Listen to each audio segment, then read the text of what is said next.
Kan jy dit hoor, soos die branders breek van Victoria Bay tot in Gouritsmond? Kan jy dit sien soos die son opkom en skyn oor die Outeniqua berge? Beleef jy dit? Die tuinroete, 'n plek waar God regeer. Mense wat 'n verskil maak met geloof, liefde en hoop. 'n Streek wat God ken, mense liefhet en hulle wêreld vernuwe. Habakuk 2 vers 14 sê, die aarde sal gevul word met die kennis van die heerlikheid van die Here, soos die waters die seebodem bedek. Welkom by Doxadeo Tuinroete.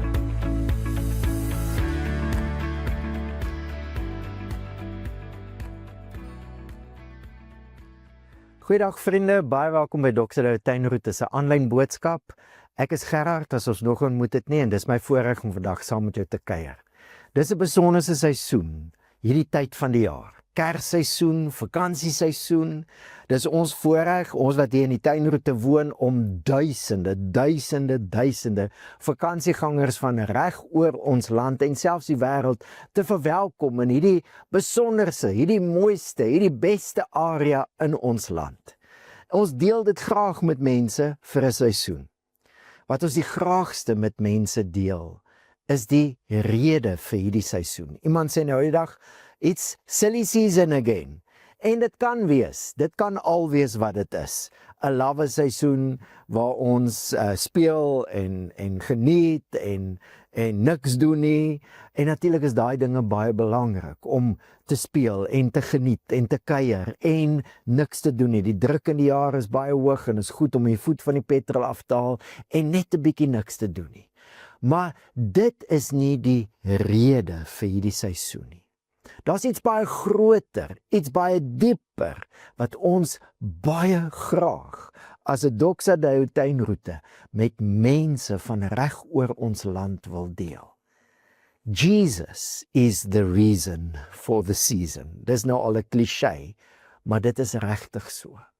En ek wil hê jy moet saam met ons bid, dat die Here in hierdie seisoen ons as 'n Doxadeo tuinroete familie sal gebruik. Dat hierdie seisoen nie net vir mense 'n silly season sal wees nie, 'n lawe seisoen van niks doen nie, maar dat mense van reg oor die land opnuut in hierdie tyd sal ontdek die rede nie net vir die seisoen nie, maar vir die lewe is Jesus. En dat mense, soos Jesus self gesê het, niemand kan na my toe kom as die Vader hom nie trek nie. Dat mense deur God getrek sal word in hierdie seisoen na Jesus toe. En dis wat ons met ons vakansiereeks ook wil doen. Ons wil met hierdie vakansiereeks Jesus vier. Ons noem hierdie reeks 'n storie van die koning. En kom ons bid dat die Here ook die boodskappe in hierdie tyd, in ons gemeente, maar in elke ander gemeente sal gebruik om mense na hom toe te trek. My voorreg is om hierdie reeks te kan inlei en ek wil fokus op die twee gedagtes in hierdie tema. 'n Storie, dis die een gedagte, van die koning. Ons as Doxadeo het hierdie jaar baie gekuier uit Hebreërs uit. Hebreërs, die brief wat ons voorstel aan Jesus, begin die voorstelling so. In die ou tyd het God baie keer en op baie maniere met ons voorvaders gepraat deur die profete. Maar in hierdie eindtyd het hy met ons gepraat deur die Seun. Kom ons begin by die moeilike deel in die tema, 'n storie. Baie groot mense, as hulle hoor ons gaan oor 'n storie praat, dan dink hulle, ag, stories is vir kinders. Kan ek jou uitnooi om te onthou, as jy 'n groot mense is, dat toe Jesus die belangrikste waarhede wat hy wou oorgedra het, het hy stories vertel. En ek het dan nou al gehoor hoe groot mense sê, ja, maar jy moet onthou, die mense van daai tyd was nie baie geleerd nie. Nogal 'n arrogante ding om te sê. En die gedagte agter dit is, stories is eintlik net 'n manier om 'n waarheid oor te dra, 'n beginsel, 'n les. Baie mense dink die Bybel is so iets, 'n samevoeging van 'n klomp stories waardeur God vir ons sekere waarhede wil oordra, sekere lesse wil leer. Maar vriende, dan maak jy die eerste deel van die vers nie sin nie. God het in die ou tyd gepraat deur die profete. Profete wil nie lesse oordra nie. Wat doen profete? Profete sê, geskiedenis is ergens heen op pad. En hierdie profete in die Bybel sê, God, die skepper van alles, is ergens heen op pad met die geskiedenis van sy skepping. Dis per definisie wat profesie is. God is ergens heen op pad met geskiedenis. En baie interessant, die eerste persoon wat 'n profeet genoem word in die Bybel is Abraham. Weet nie of jy dit geweet het, in Genesis 20. Abraham het nooit 'n profesie gegee van waarna toe geskiedenis op pad was, soos ander profete nie. Hoekom word hy dan 'n profeet genoem? Want God se woord het na hom toe gekom.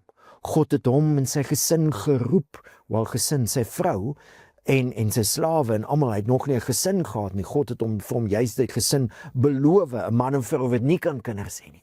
God se woord kom na hom toe en deur God se woord is God besig om geskiedenis in 'n nuwe rigting te stuur. Profesie sê nie net God voorspel deur profete die toekoms nie. Profesie sê God kom deur sy woord en hy stuur geskiedenis in 'n rigting. Vriende, die skrif, die Bybel, is nie net 'n samevoeging van 'n klomp verhale wat vir my en jou sekere waarhede wil oordra nie. Natuurlik is daar baie lesse en waarhede in die verhale, maar die grootste waarheid van alles is, daar's 'n God wat alles geskep het. En daardie God het toe geskiedenis in 'n rigting gaan, wat hy dit nie bedoel het nie, dit die mense ongehoorsaamheid, het hy deur sy woord mans, vrouens geroep en geskiedenis in 'n nuwe rigting gestuur. Die hele Ou Testament is profeties. Dit sê God is op pad. En die Bybel vertel vir ons in die Ou Testament die eerste deel van geskiedenis waartoe God op pad is. En dis wat Hebreërs sê, die hoogtepunt van geskiedenis, die eindtyd, die hoogtepunt het gekom. Dis waarna toe God op pad was met die geskiedenis van die wêreld, toe die Seun kom. Dis Jesus. Ek wil jou uitnooi om hieroor te dink. Dit is verskriklik belangrik watter storie jy glo oor die wêreld, geskiedenis, oor God, oor jouself. Hier's hoekom dit so belangrik is. Brian McLaren het gesê, people don't act based on reality. They act based on the stories they believe about reality. Een ding gebeur, twee mense tree verskillend op, reageer verskillend. Hoekom? Want hulle het verskillende stories waarmee hulle lewe. En wat is die Bybel? Die Bybel vertel hoe God op pad was met geskiedenis tot by 'n hoogtepunt. Die hoogtepunt is Jesus, maar wat is die storie? Die Bybel vertel die storie waarvan Jesus die hoogtepunt is. En vriende, dis deur die Bybel, die skrif, wat die Gees my en jou eintlik bemagtig met 'n ander storie, sodat ons anders kan lewe. Een van die mooiste beskrywings van die Bybel vir my is juist so iets. Ek lees dit gou vir jou. The Bible begins with the creation of all things and ends with the renewal of all things. And in between it offers an interpretation of the meaning of all history. This biblical narrative makes a comprehensive claim on all humanity. The story laid out in Scripture from Genesis to Revelation gives meaning and purpose to all people everywhere. Ek en jy het 'n storie nodig om sin te maak en om ons lewens sinvol te lewe. En dit is wat ek glo wat Hebreërs sê. Die skrif, deur die profete, vir my en jou gee, sodat ons kan verstaan wie Jesus is as die hoogtepunt van hierdie storie. Eugene Peterson, wat die message parafrase van die Bybel geskryf het, message is so bekend, hy stel dit so: When we submit our lives to what we read in Scripture, we find that we are not being led to see God in our stories, but our stories in God's. Die uitnodiging van die skrif is, hier is die storie van God, waarvan Jesus die hoogtepunt is. En jy kan jou lewe, jou storie, ontdek in sy storie. En dis waarvoor ek saam met jou die Here wil vertrou, in hierdie seisoentyd. In hierdie seisoentyd, dat ons opnuut die storie van die Bybel, waarvan Jesus die hoogtepunt is, sal ontdek. En wanneer dit gebeur, doen dit iets aan ons menswees. Weer Eugene Peterson, hy stel dit so: Story is the most natural way of enlarging and deepening our sense of reality, and then enlisting us as participants in it. Stories invite us into new aspects of life we may not have noticed or considered accessible. Stories are verbal acts of hospitality. Die storie van die skrif is soos God se gasvryheid wat jou uitnooi. Kom neem deel aan hierdie storie waarvan Jesus, die Seun, die hoogtepunt is. Die eindtyd het gekom, sê Hebreërs, toe die Seun op die verhoog van die wêreld verskyn. En ek en jy word nou uitgenooi. Hy sê, God praat met ons deur die Seun. Ons word opgeroep om ons storie in sy storie om te ontdek. En dan raak die vraag nog meer belangrik, né? Waaroor gaan die storie waarvan Jesus die hoofkarakter is? En dis dan die tweede deel van ons tema, 'n storie van die koning. Kom ons gesels daaroor. Baie interessant. Die hele Hebreërs 1 gaan oor Jesus. En ons het nou die eerste 2 verse gelees. Jesus die Seun deur wie God nou met ons praat. Dan gaan vers 3 aan. Hy is die uitstraling van God se heerlikheid, die ewebeeld van sy wese. Hy hou alles in stand deur sy magtige woord. Jesus se godheid. Ons gaan volgende week oor dit gesels. En dan net een keer in die hele Hebreërs 1 word daar verwys na Jesus wat vir ons sonde gesterf het. Hy sê, en nadat hy die reiniging van sondes bewerk het. So hy noem dit so half terloops. Nadat Jesus die reiniging van sondes bewerk het. Vriende, al klaar, moet dit vir my en jou 'n bietjie van 'n oomblik wees van, okay, maar waaroor gaan die storie dan? Want meeste van ons het groot geword met, dit is die storie van Jesus. Hy is die een wat vir ons sondes kom sterf het. En dit is, hy het, maar dit word net een keer, en ek wil sê amper terloops genoem, in die hele Hebreërs 1. Miskien is dit nou verkeerd gesê om te sê dis terloops. Dit was 'n belangrike ding wat hy gedoen het, maar dit was deel van 'n groter storie. Wat is die groter storie? Nadat hy die reiniging van sondes bewerk het, het hy gaan sit aan die regterrand van die majesteit in die hoogtes. In die hoogste hemele waar God se troon is, het Jesus nou die posisie ingeneem aan die regterrand van God. Met ander woorde, God delegeer sy hemelse gesag aan Jesus. Dis die storie van 'n koning, van die koning aan wie God sy gesag toevertrou. Dan gaan hy aan, hy sê dis Jesus is hoog bo die engele verhef, net soos wat hy 'n naam geërf het wat uitnemender as hulle sin is. Hoekom vergelyk hy nou Jesus met die engele en wat beteken dit? Hy sê net daarna, want Aan wie van die engele het hy, dit is God, ooit gesê, jy is my seun, vandag het ek jou verwek. En ook, ek sal vir hom 'n vader wees, en hy sal vir my 'n seun wees. Vriende, hierdie belangrike woorde, en in ons Hebreërsreis, as 'n Doxadou Tuinroete gemeente, het ons hierdie jaar baie gekuier rondom die woorde. Hierdie belangrike woorde wat die seun beskryf, kom uit die Ou Testament uit in die vorm van 'n belofte, 'n profesie. Dawid wou vir God 'n huis gebou het, en jy kan lees in 2 Samuel 7 of in 1 Kronieke 17, dat God toe vir Dawid 'n belofte gee. Jy gaan nie vir my 'n huis bou nie, hier's wat God vir Dawid sê, deur die profeet Nathan. I declare to you that the Lord will build a house for you. When your days are over and you go to be with your ancestors, I will raise up your offspring to succeed you, one of your own sons. I will establish his kingdom. He is the one who will build a house for me, and I will establish his throne forever.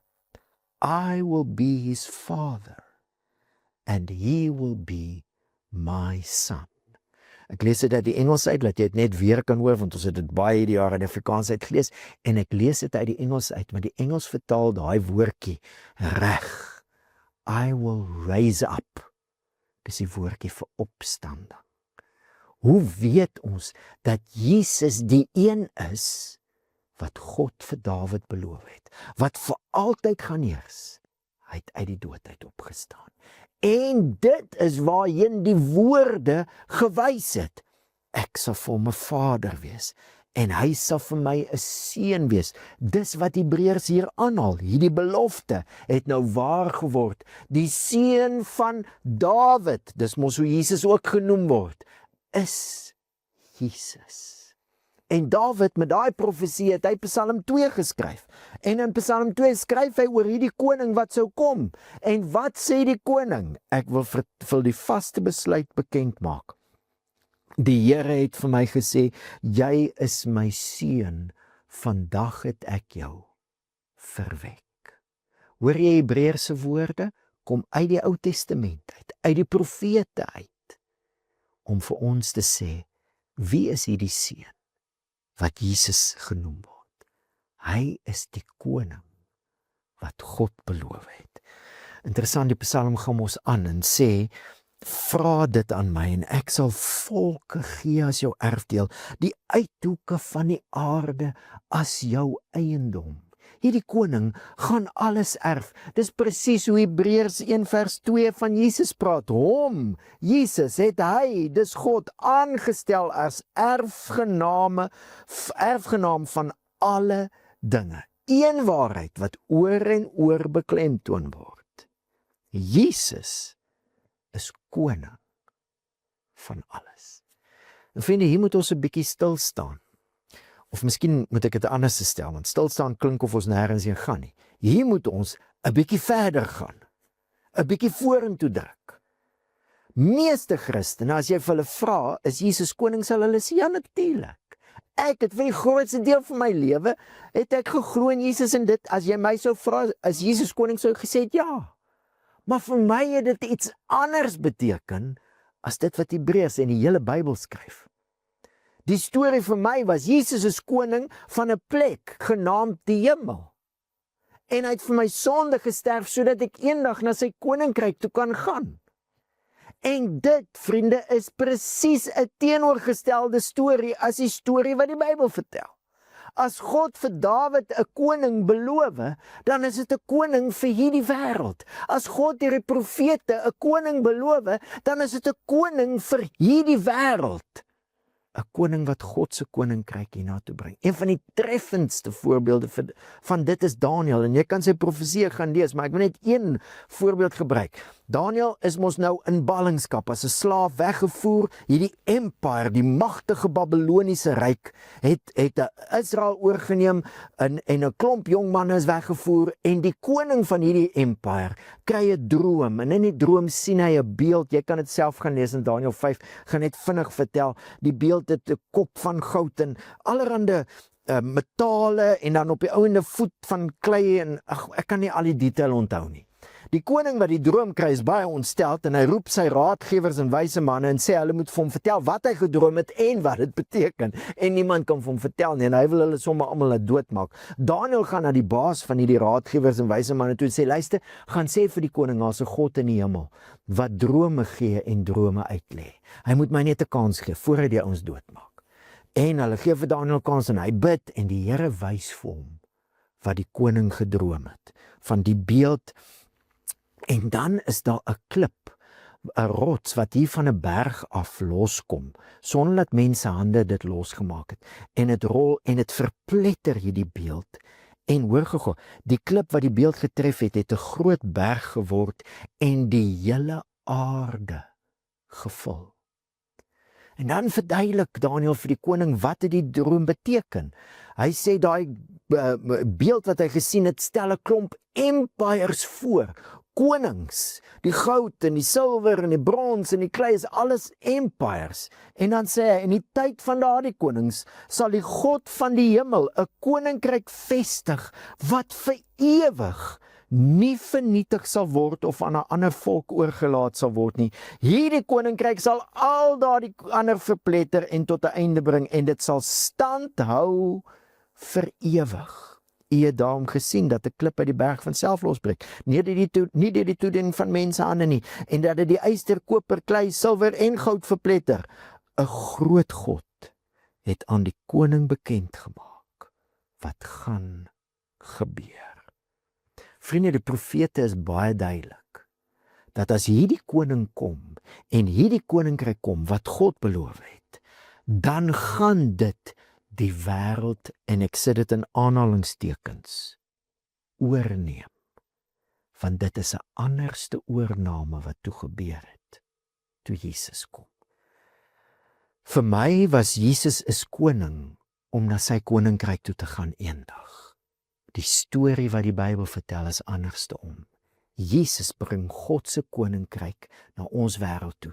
Die mees revolusionêre stelling wat 'n mens kan maak, is Jesus Christus is die Here. Hy is die koning. Die oomblik as jy dit sê, in Jesus se wêreld sê jy, keiser is nie koning nie. Caesar isn't Lord, Jesus is Lord. En vriende, jy moet nou net bietjie dink, wat se implikasies het dit as jy in 'n wêreld van 'n empire sê, daar is 'n ander koning. Dis Jesus. Vir die eerste Christene, dwars deur die Nuwe Testament, vir meeste van hulle, die enigste uitsondering is die Korintiërs. En kyk hoe sleg het dit met hulle gemeente gegaan. Al die ander, die oomblik as jy die belydenis maak, Jesus is koning, is dit soos 'n vonnis wat jy onderteken. Jy is baie keer uit jou familie uitgeskop, jy het baie keer groot verliese gely wat jou besittings of jou huis betref, baie keer in die tronk beland en baie keer is mense selfs doodgemaak. Dit was nie 'n eenvoudige dingetjie nie. Dit was ook nie 'n ander wêreldse belofte waartoe ek eendag gaan nie. Dit het hierdie wêreld gechallenge en die magte in hierdie wêreld gechallenge. En dit lyk vir my, dit was die triek van die duiwel. Om Christene te laat glo, natuurlik is Jesus koning van 'n ander wêreld, vir 'n ander tyd, wanneer jy doodgaan, los die wêreld uit. Dit is nie die koningskap van Jesus en die koninkryk van God nie. En dis wat Paulus sê in 1 Korintiërs 12 vers 3, ek maak aan julle bekend dat niemand wat deur die Gees van God praat, sê, Jesus is vervloek. Nie. En niemand kan sê, Jesus is die Here, behalwe deur die Heilige Gees nie. Dis wat mense moes doen, as hulle daar in die arenas gegooi is, en as die leeu's binnekort op hulle losgelaat word, is hulle gesê, vloek Jesus en leef. Vloek Jesus en leef, bely Jesus is Here en sterf. En Paulus sê, die Gees sal jou in staat stel om nie Jesus te vloek nie, maar om Jesus as Here te bely. Geloof en 'n lojaliteit aan 'n koning wat 'n nuwe koninkryk in die wêreld begin het, word deur die Heilige Gees gewerk. En my gebed is dat ons in hierdie feesseisoen weer daai storie sal ontdek. Duisende Christene het nodig om daai storie te ontdek oor wie Jesus is. 'n Koning wat deur God gegee is vir hierdie wêreld, om God se koning na hierdie wêreld toe te bring. En soos wat Eugene Peterson sê, wanneer jy daai storie ontdek, you are enrolled and invited as participants. En dis die hele Hebreërs 1. Ag, ons kan net vinnig, net hierna sê hy, maar wanneer hy die eersgeborene weer in die wêreld inlei. Wie is die eersgeborene? Lees Psalm 89. Ek sal hom eersgeborene maak, die hoogste van die konings van die aarde. Wat beteken eersgeborene? Dit beteken hy is koning. Dis 'n storie van die koning. Oor die engele sê hy maak van sy engele stormwinde en sy dienaars vuurvlamme. En miskien moet ons hierso net so 'n bietjie stil staan ook. Hoekom word daar so baie oor engele gepraat? Want die eerste verbond, die verbond met Israel is deur engele gegee, die wet, en dis hoe God gewerk het met Moses. Dit was deur engele. En die Hebreërskrywer maak nou die punt, as die storie nou gevorder het tot by die hoogtepunt, hoekom wil jy teruggaan? Hoekom wil jy dan nou weer sê, hierdie dinge is belangriker as Jesus? Jy gaan dan terug in die storie. Dis soos 'n ou wat Mosselbaai toe kom vir vakansie, en nou het hy in Mosselbaai ingekom, en nou ry hy weer 20 km terug na die bordjie wat sê Mosselbaai 20, en hy slaan daar sy kamptentjie op. Stupid! Daai was 'n heenwysing. Die profete was 'n heenwysing na wat sou kom. Die engele, alles wat God gedoen het, het vir ons 'n storie gegee waarbinne ons kan sien wie Jesus is wanneer hy kom. Ongelukkig dink ek ons het die ander kant om weggeval. Ons val nie net terug na die Ou Testament nie, ons smy die Ou Testament weg. En dan sit ons Jesus in 'n ander storie, soos 'n storie van ons gaan eendag na sy koninkryk toe, in plaas van soos die profete sê. En al die profete is hier op dieselfde bladsy. Want dis God se bladsy, want dis sy storie. Hy gaan 'n koning gee, en wanneer daai koning kom, die seun, die eersgeborene, dan gaan hy die koning van die konings wees. En dan is ons in die laaste hoofstuk van God se groot storie. So gaan Hebreërs 1 aan. Vir die seun sê hy, U troon, o God, is vir ewig. Die scepter van die geregtigheid, die scepter van die koninkryk. U het geregtigheid lief. U haat wetteloosheid. Daarom, o God, het U God U gesalf met olie van vreugde meer as U vriende. Interessant, daai woordjie gesalf is Grieo, waar die naamwoord Christus vandaan kom. Gesalfde.